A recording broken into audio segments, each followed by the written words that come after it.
Welcome, everybody, and welcome to the 2022 Virtual Summer School Series, Pipeline to Promotion. We're excited to have so many of you joining us today. I'm Diane Mashburn, Extension Instructor with the University of Arkansas System Division of Agriculture. Virtual Summer School is co-hosted annually by the Southern Region Program Leaders Network, Program and Staff Development Committee, and the National Association of Extension Program and Staff Development Professionals. Thank you to all those who contributed to planning this important and timely series. Today's session is Building Tomorrow's Extension Leaders, and I'm excited to introduce today's speakers. To start us off, we have Dr. Rochelle Sapp. Rochelle Sapp is an Extension Leadership Specialist and the Director of Lead 21 and the iAspire Leadership Academy at the University of Georgia's College of Agricultural and Environmental Sciences in the Office of Learning and Organizational Development. In addition to Lead 21 and iAspire, Rochelle provides leadership and professional development trainings for extension professionals in Georgia through programs like UGA Extension's District Extension Director Shadowing Program, and facilitates special projects for extension in the college. Rochelle received her undergraduate degree from Texas A&M University and her master and doctorate degrees from the University of Florida. Following Rochelle will be our team from Virginia Cooperative Extension, Dr. Sarah Boffman and Dr. Eric Kaufman. Dr. Sarah Boffman is an associate professor and extension leader for program and employee development with Virginia Cooperative Extension. Sarah has 20 years of extension experience designing, delivering, and valuing programs for youth and families. When she's not working, you can find her hiking the local trails with her dogs. Dr. Eric Kaufman is a professor and extension specialist in Virginia Tech's Department of Agricultural Leadership and Community Education. He earned graduate degrees in agricultural education and communication from the University of Florida, and he holds a bachelor's degree in agricultural education from the Ohio State University. Eric's efforts with Virginia Cooperative Extension have included a variety of investments in leadership as practice development. We also have two facilitators assisting us today with our Q&A. We have Dr. Julie Robinson from the University of Arkansas System Division of Agriculture and Celeste Carmichael from Cornell University. So with that, I will pass things over to Rochelle. All right. Thank you, Diane.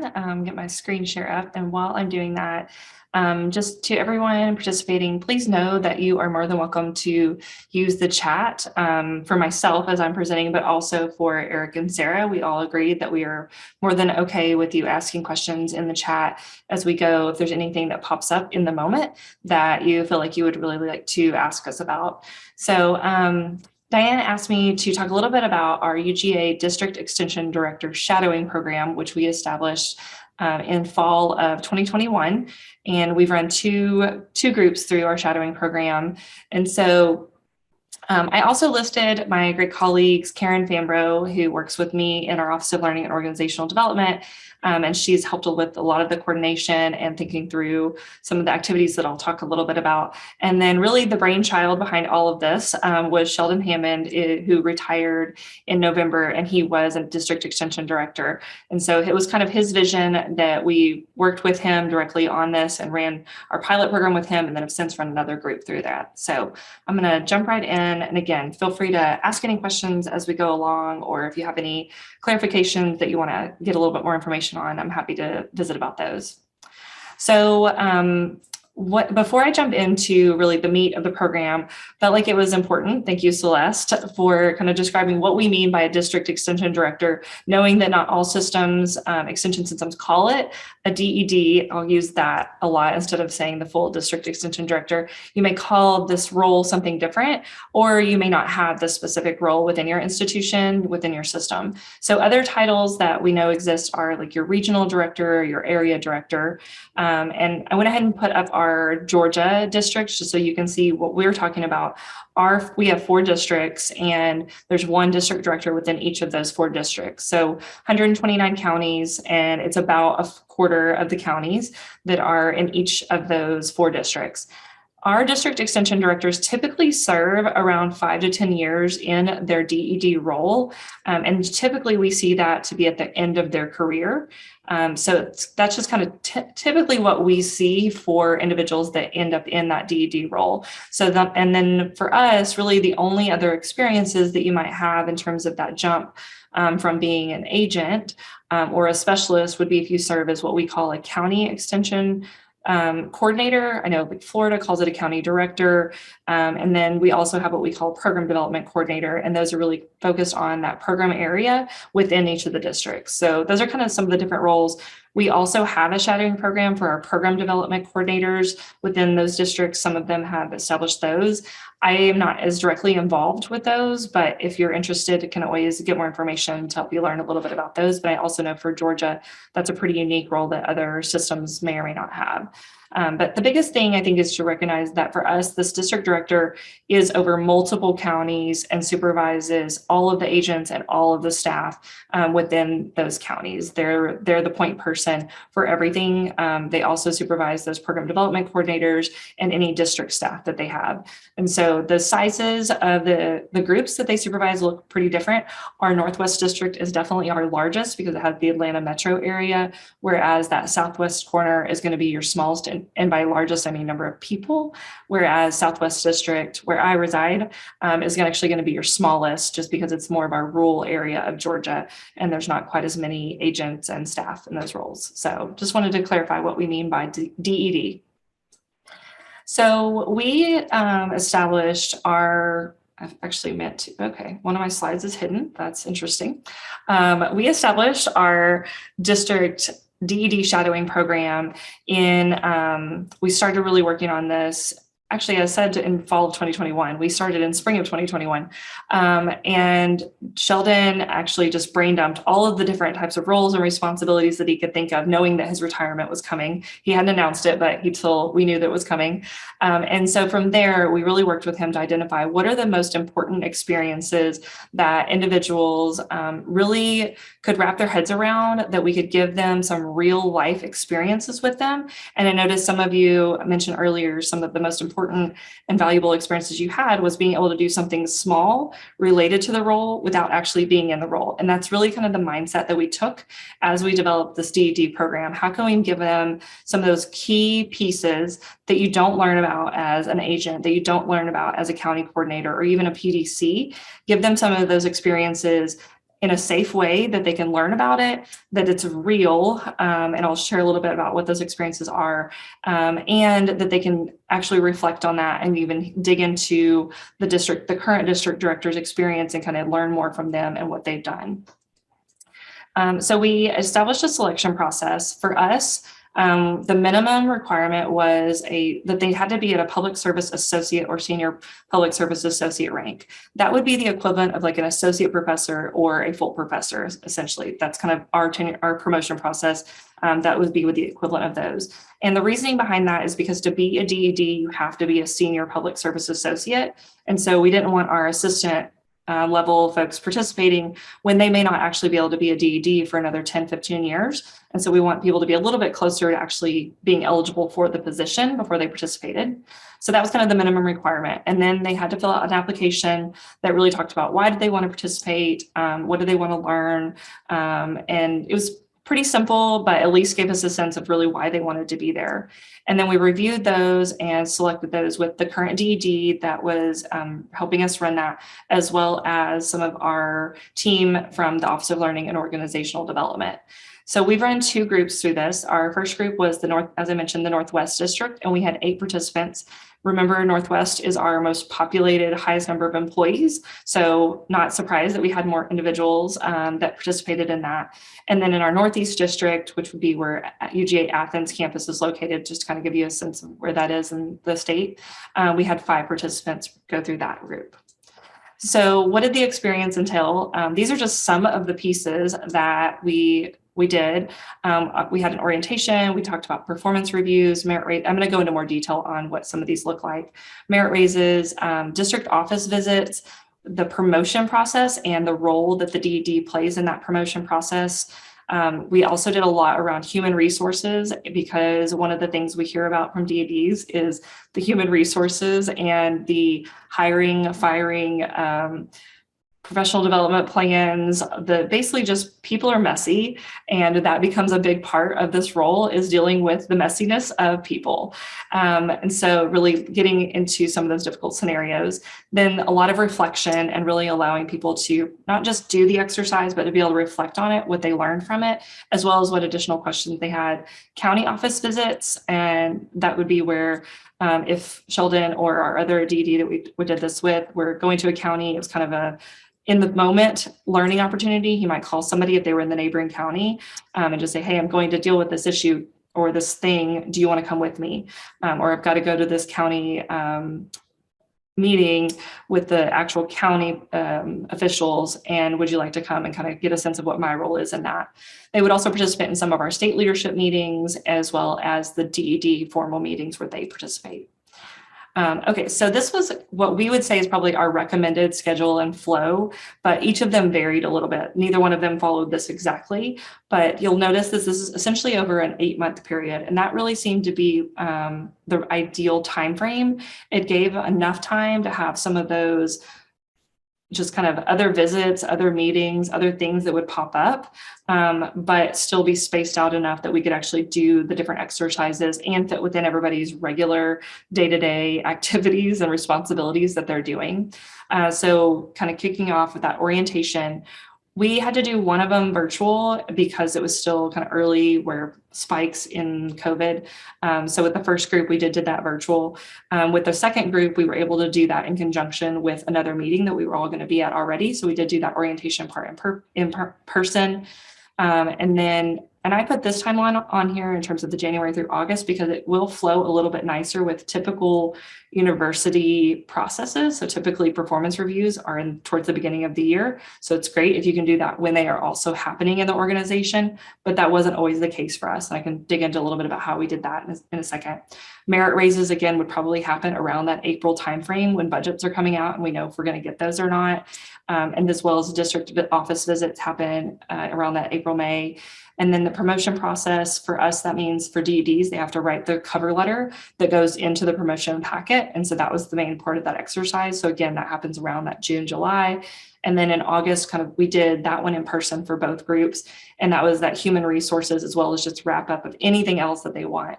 And then throughout that was some of those other visits that they may have been going to, or other meetings or other calls, just really as those opportunities arise. But I would say, given both of those experiences, one of them we did it over an 8-month period, one we did over about a 6-month period.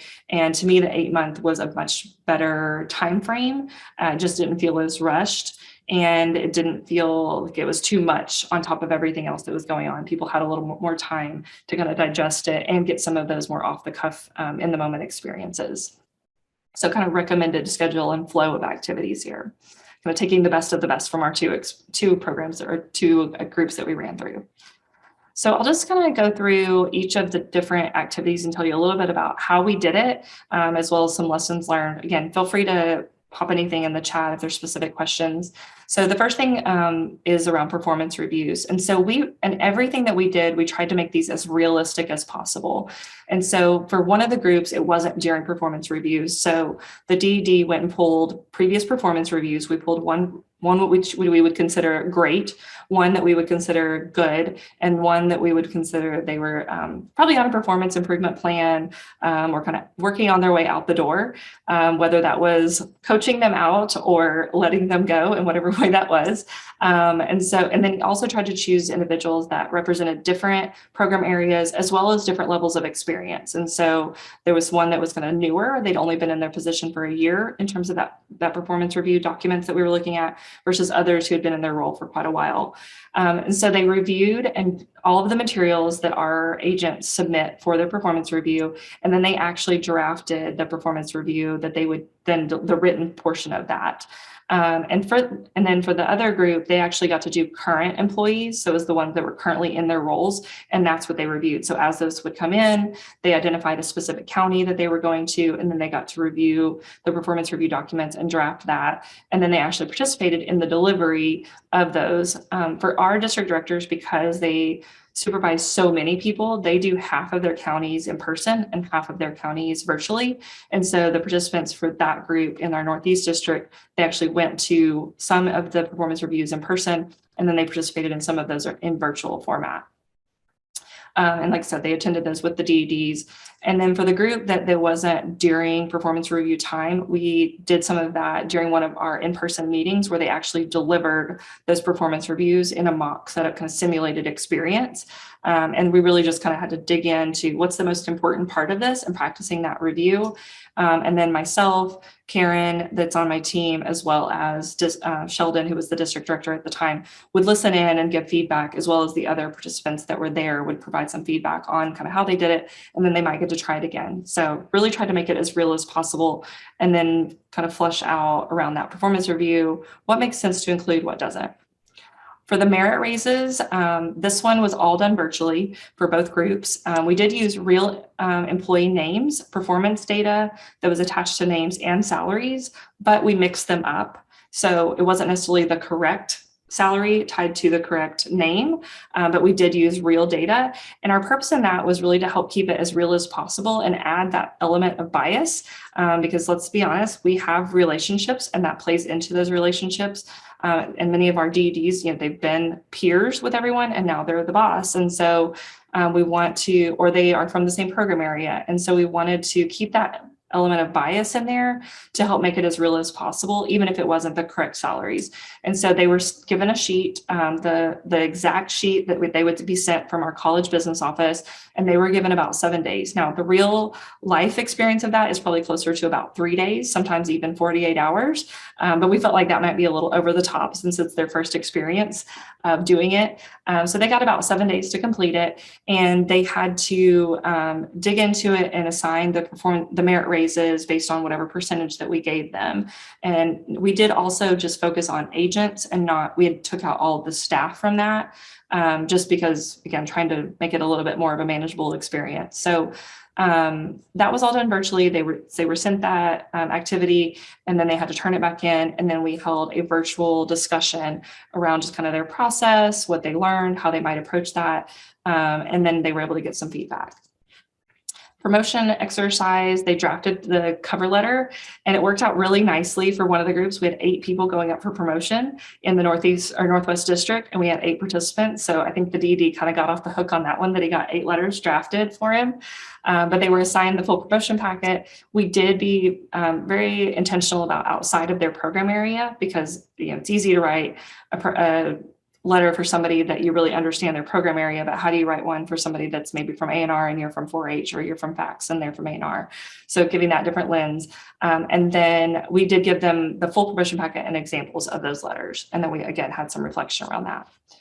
The human resources was probably my favorite activity that we did, just because we got to dig into those real life HR scenarios that had occurred in the past within UGA Extension. And so the DED wrote up some scenarios, again, of things that had happened a while back, but that he could share. And we did this in kind of 2 different ways. We gave them some scenarios, like 2 to 3 scenarios. It went with a partner or in a small group, and they had to analyze it and come up with what they thought their plan or approach might be on how to handle it. Sometimes it was a discussion. Sometimes it was they needed to talk to EEO, the ethics office. Sometimes it was that they needed to get more information from somebody else and do some kind of interview, if you will, about just gathering more information before they had a meeting with that person. And then we had them role play some of those scenarios. And so they got to be the DED, and they would role play this scenario with someone else in the room. Usually that was a PDC, or the current DED would play the usually disgruntled employee. But it was really fun and a very unique learning experience for them to really get to dig into that a little bit more. For our second group that we ran through, we ended up we have an extension HR professional who is in our college business office, but she is specifically working with extension. Mostly, if I'm being really honest, she works with the DEDs. They are the ones that requested this role because so much of their jobs require HR. And we invited her to that discussion. And I think that really helped add just a different perspective and really solidified the importance of that relationship between the DED and HR, and how important that role really can be as you're in that role. It's because you are truly managing people. And as I said before, people are messy. So District, county, and other visits. When they were in the district, they spent time with the staff in the office as well as the DED, reviewing budgets, learning about HR processes. And that was one thing that many of them said, just really learning about all the different steps that it takes to hire someone was just completely eye-opening and revealing for them. And some of the feedback they gave was every county coordinator or county just director, depending on what your structure looks like, really needs to go do that at some point in their career, even if they're not going to be a DED, because it was just very helpful. And then they also would do things, this varied, but they would attend interviews. They might attend, some of those, again, hiring and firing discussions or other scenarios that came up in the moment. Some of them would attend the DED meetings. One person came to what we call program planning week and sat in on the DED meeting portion of that. Or they may have just attended other state level meetings and activities that a DED might go to. So that was just kind of some of those other activities that they did and experienced. Just to wrap up, some of the kind of recommendations that I would have if you're trying to create a program like this, whether it's for a DED or it's for some other role like a county director or what we call a county coordinator or a PDC, whatever that is, really just customizing that experience to make it work for you and your people. I think that is what we've really taken the approach when we did it the second time of, okay, here's the timeline that's going to work for us given your time frame before you retire. Here's the number of people we have, the experiences they bring, and really trying to customize that experience as much as we can. I would say allow for, if you're doing all of the activities that we did, really allowing for that minimum of 6 months experience. It sounds like a long time, but it really does go pretty quickly. And there's a good 5 or 6 different activities that we did in that. Again, some of those virtual, some of those in person. And then we also found that 5 was a little bit of a smaller size group. We really would prefer closer to that 6 to 10. That 8 group of 8 was really great, just because you can get them into some smaller discussions because they know most of this. It's just pulling out those experiences. They're adults. They've been in the system. So bringing in a little bit larger group around 10 is really more ideal. And so that may require coordinating across districts. And that's actually our plans as we go into doing one. Hopefully sometime this fall, we'll start one with our 2 southern districts. They are also 2 of our smaller districts. And so we're thinking about coordinating to where both DEDs would be involved. We might do some things separately within their own districts, but we would do some of those like the orientation or the HR scenarios and some of those in-person meetings together, as well as some of those virtual meetings, which I think will also just help give them another lens, not just one DED perspective, but they'll kind of get multiple DEDs because everybody has their own style.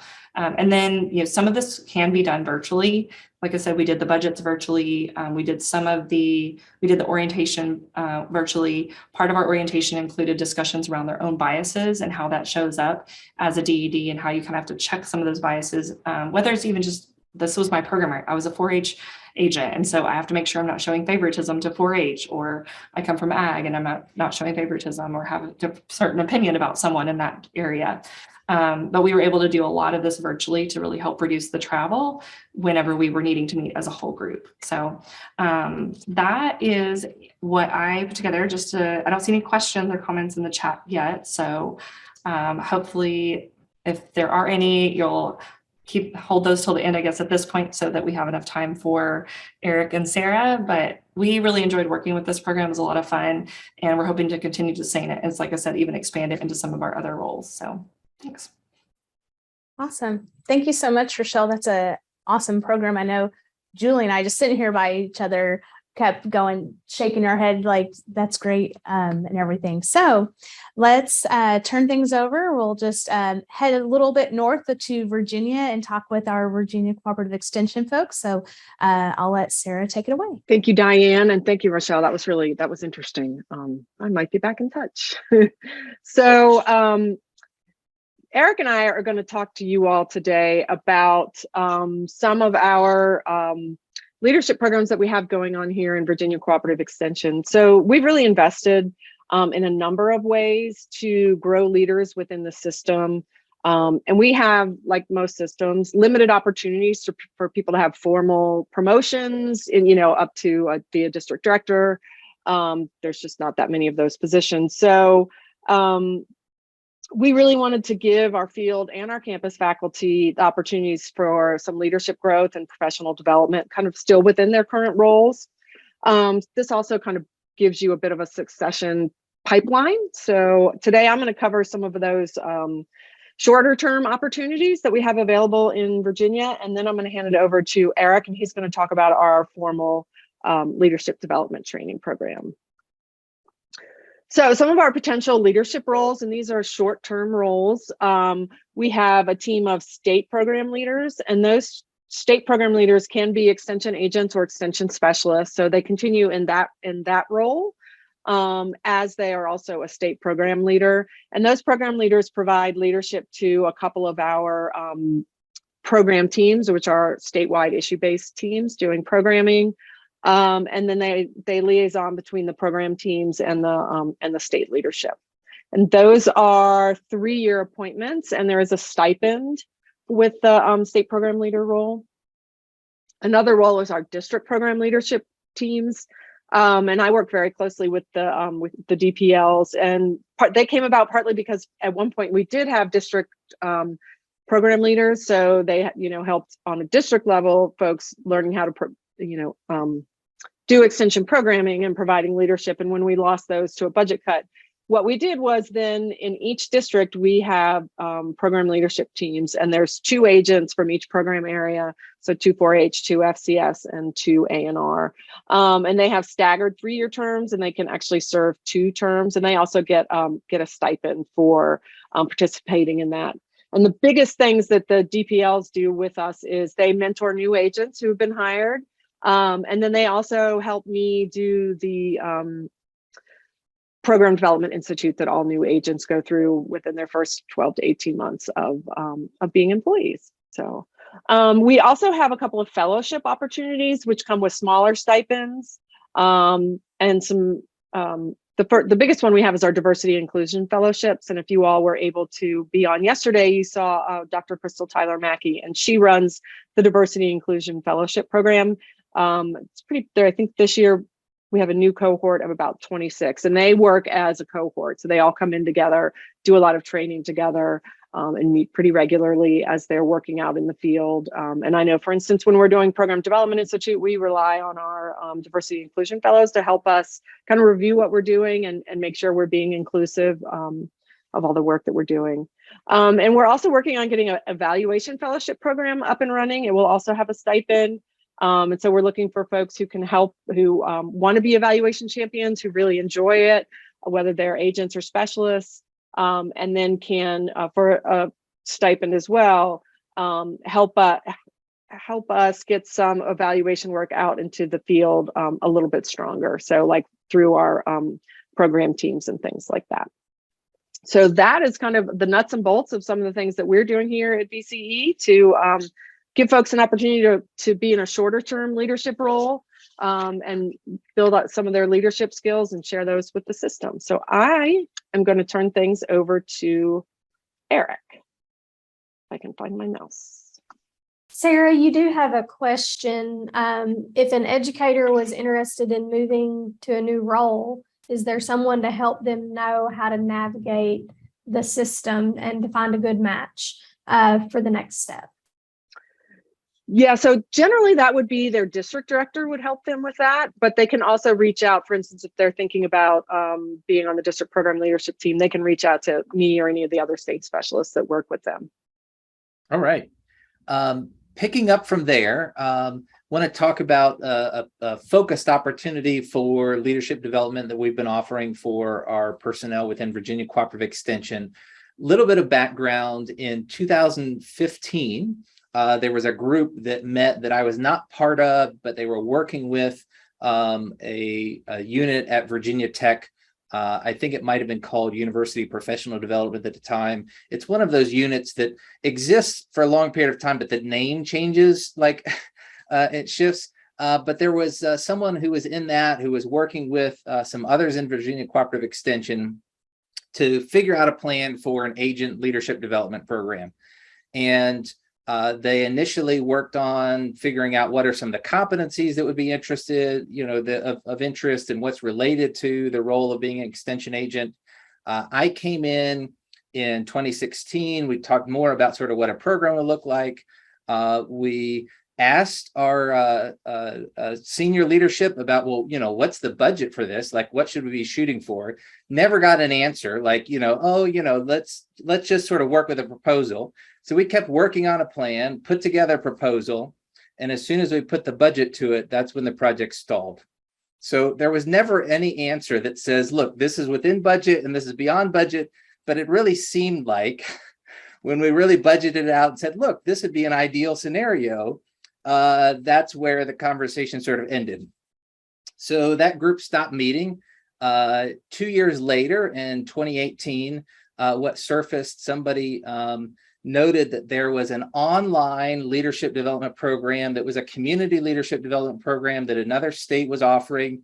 And they said, well, why couldn't we just like enroll some of our agents in this online program that this other state is offering? And that way that would help them. I think, there was an ongoing interest in trying to figure out how do we offer good quality professional learning, and leadership development as part of that. When that question was raised, I said, look, I'm aware of some other like online programs. If that's what you want to do, like we can look and we can see, which one of these fits best, because I think the initial one was not specific to extension. And there was a bit of a question of, okay, would our extension professionals just be a participant among others? Would they feel like they had a cohort or whatever? So we explored a few different options and ended up contracting actually with some of our extension colleagues at the University of Florida. And I'll talk specifically about the connection in a moment, but it shapes the way, as you think about what I'm outlining, there's an aspect, this was before the pandemic, that we were sort of in this mostly online format, but trying to figure out how do we make the best of that and make that a valuable resource for our extension professionals.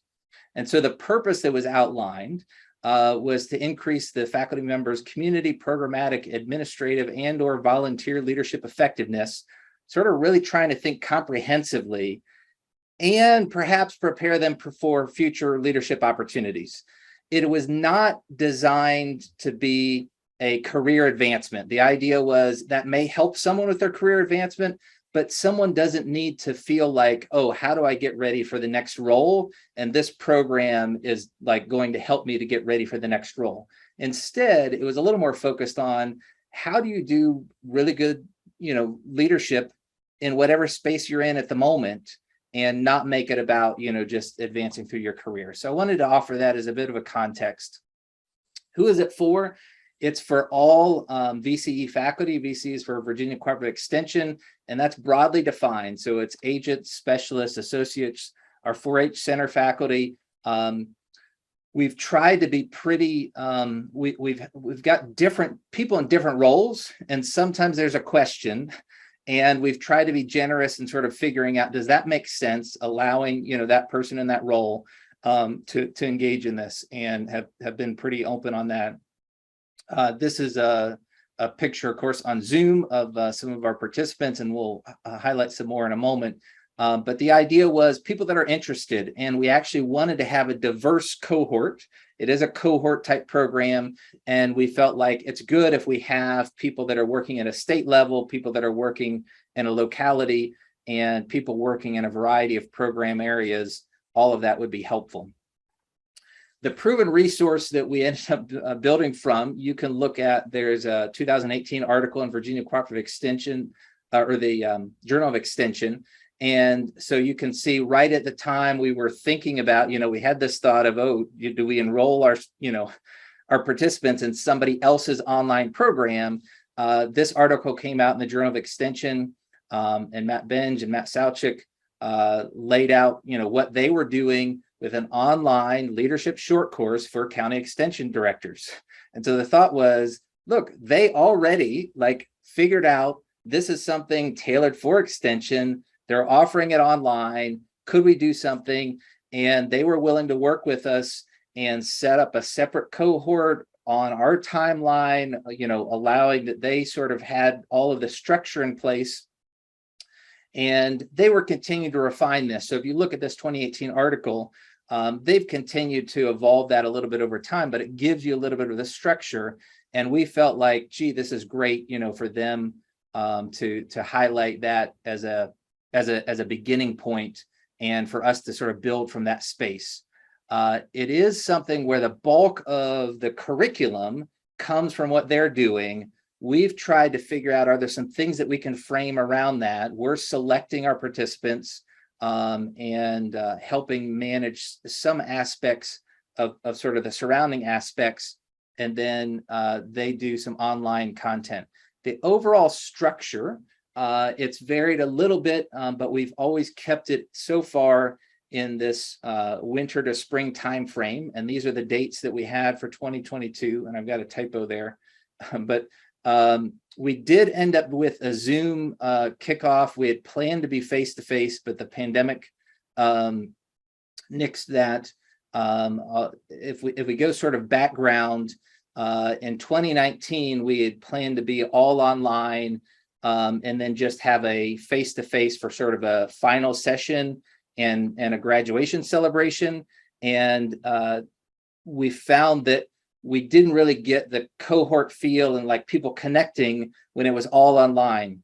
So since then, we have tried to bookend and start with like a face-to-face in person, and then a face-to-face end. But that would have been 2020, 2021, 2022. We have not yet been successful in having a bookend of face-to-face at the beginning and face-to-face at the end. We have also tried to intermix the Zoom check-ins. So the first year we didn't have any live like Zoom check-ins. It was all in a Canvas format and or asynchronous.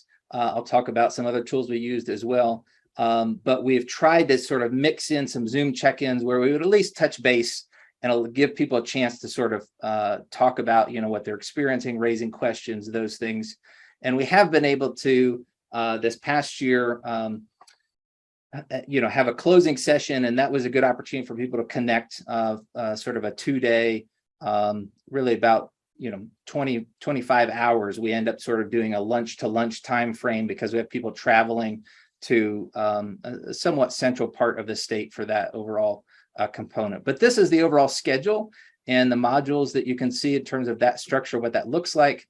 The online resources are primarily delivered through Canvas. This is, we have been using the Canvas site through University of Florida IFAS extension because they have it all. They're delivering that content. They're putting it up there. Our participants have a separate login, that they're logging into that site and accessing it there. And those of us who are helping sort of administer the program to some degree, we can look at things on the teacher side. But Matt Salchek and Matt Benj do a lot of the other components, as well as I think they have some support people along the way. But each of these modules, then they lay out and sort of structure having the participants work through this to-do list, watching some videos, and they have some supplementary materials and assignments that go with that.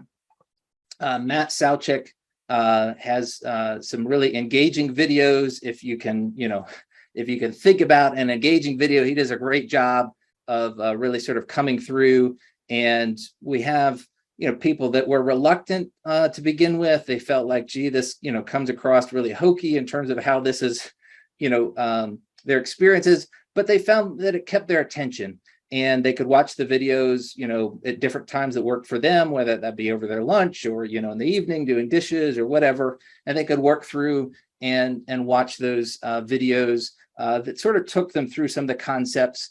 And then it's supplemented with other resources that are available online that's all sort of interwoven together, and they have the opportunity to experience that.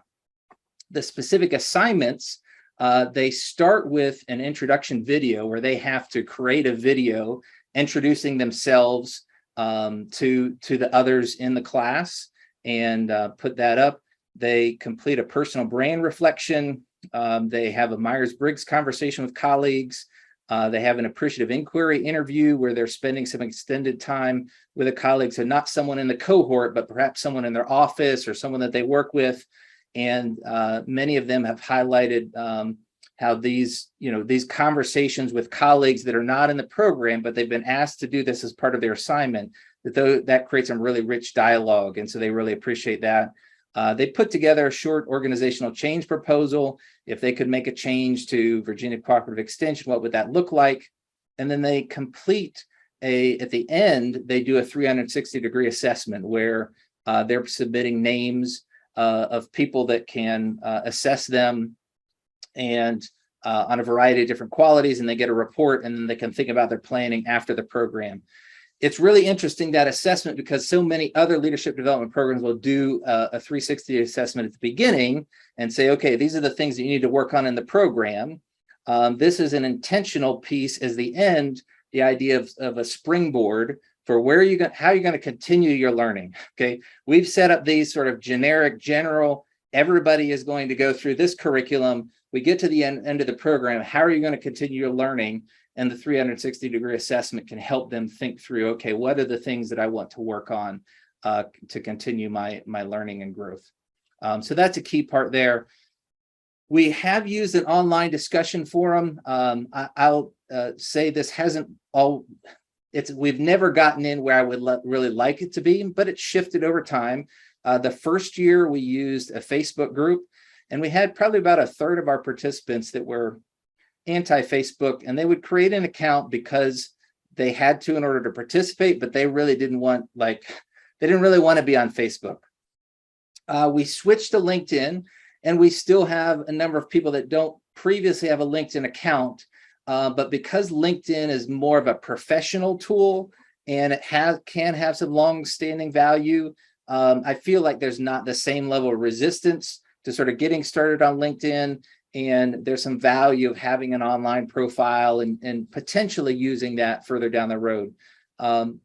Theoretically, all of the participants from the last 3 cohorts could continue to engage in conversation on this one LinkedIn group. So we've created one group, and all of our participants are members of that.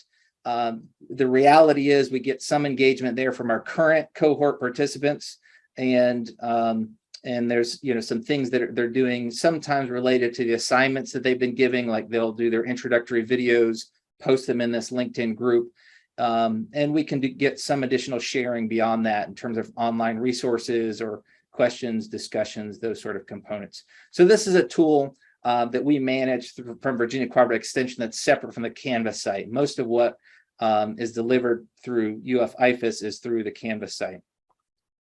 And just in terms of the experience from participants, here are some examples, and it gives you a sense of different people have been through the program in terms of the roles that they have. April Payne said, I believe the benefits from this program will be profound in my professional development. And so, we have different clips as we're thinking about how do we market to others, and as people sort of recognize, what are they looking for? People are eager for those connections. Gabby Young was one of our most recent participants, and she was hesitant to apply. She was aware of some things actually through the program. We learned her mother does a lot of organizational development work, and she had some awareness of that, but she really understood it more as we went through the program.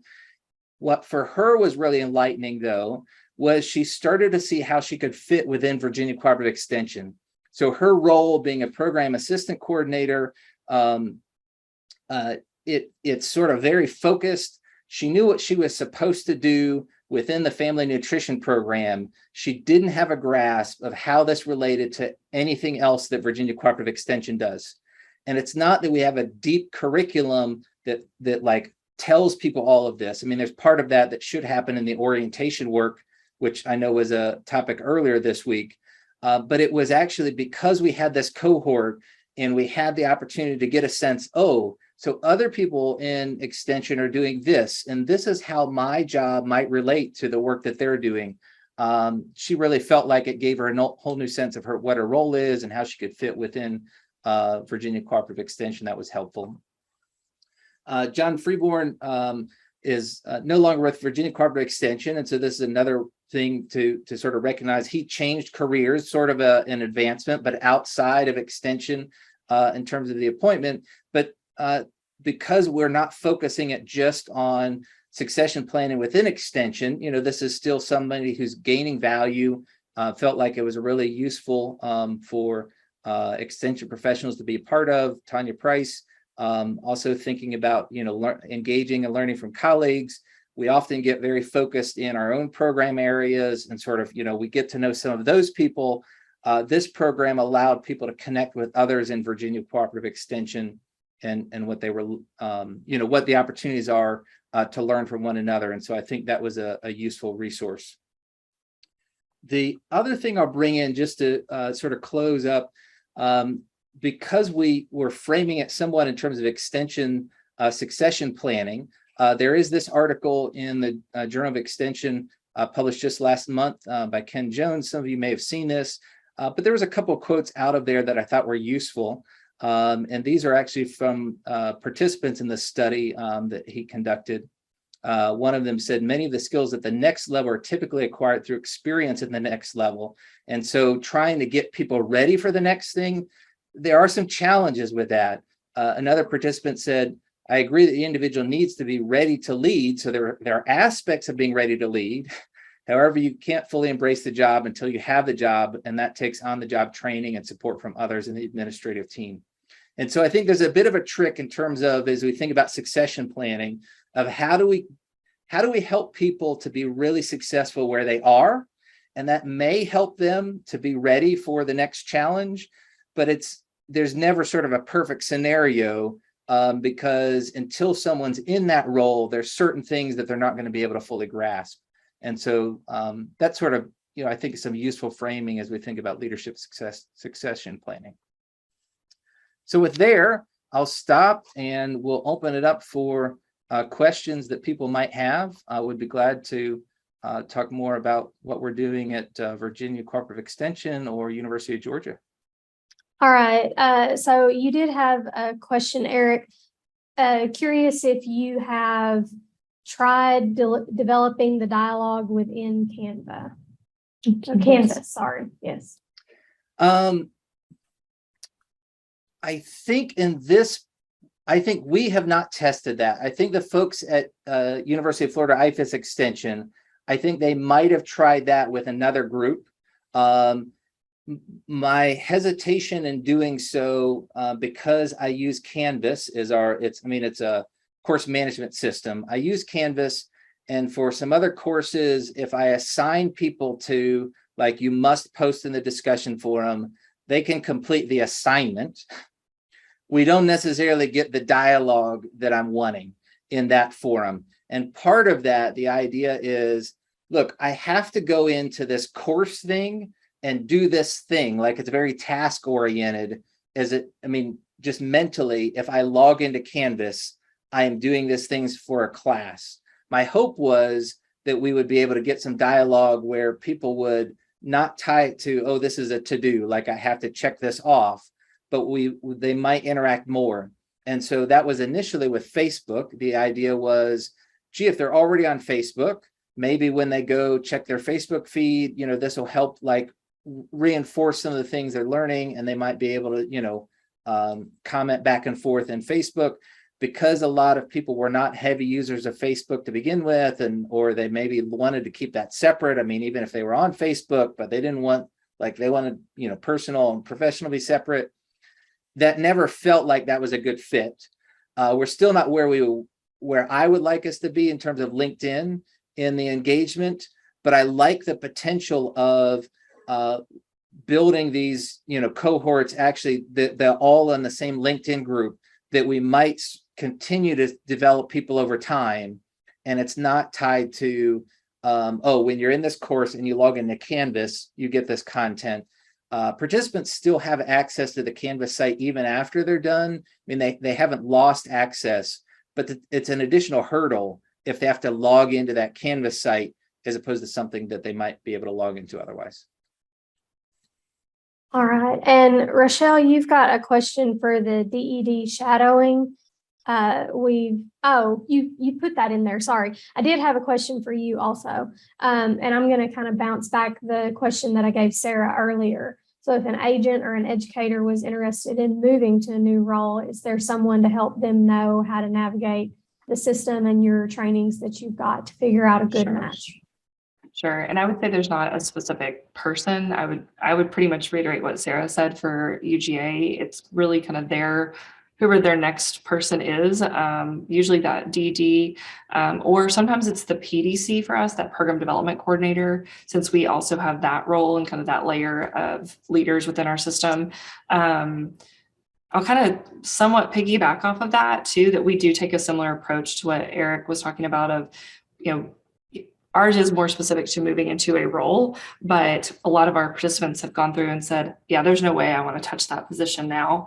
But it was more of like okay, I thought I might be interested, and yes, I'm still interested. No, I'm not. But for those that have said they're not, they're like, I may not want to be in that role, but I'm going to be such a better advocate for the DED now. I'm going to have a better understanding when my colleague is complaining about the merit raise that they got. I'm going to have a better understanding and can go to bat for our district director now. So to me, it was also about that just better understanding of the role so that we can support that person, because it's a challenging role for no matter what state you're in. So I'm kind of somewhat stretching your question there, Julie, a little bit, but we don't necessarily have a same person. I would say what Sarah said. All right. And that's fine. We don't have a person here either, a specific person.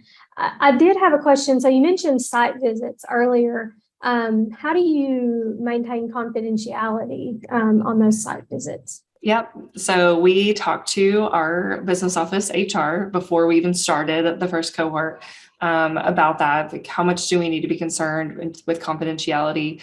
The reality of it is, she said most of them already assume confidentiality in their roles, and many of them are also are also typically already in that county coordinator position. We had one specialist that participated. She's also supervising some individuals. So once you're in any kind of supervisory role, you are automatically assuming that level of confidentiality that you have to maintain.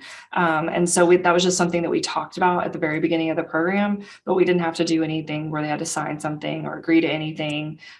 It's just kind of natural because of the roles that they were in. So, but we did make sure that we were okay before we took them into any of those uncomfortable site visit situations, or even the HR scenarios that we were sharing, or the employee data around salaries or promotion packets, and any of that really.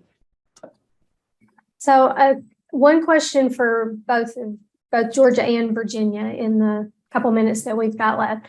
So for any of my colleagues that are on the webinar today that are thinking about maybe approaching their administration to say, hey, this is really cool, let's do it. What's kind of the person power? I won't call it manpower, but what's the investment, the organizational investment to run programs like these? You want to go, Erin, or you want me to Yeah, go ahead, Sarah? since you were already talking. Go ahead, Rochelle, you start. Okay. Yeah.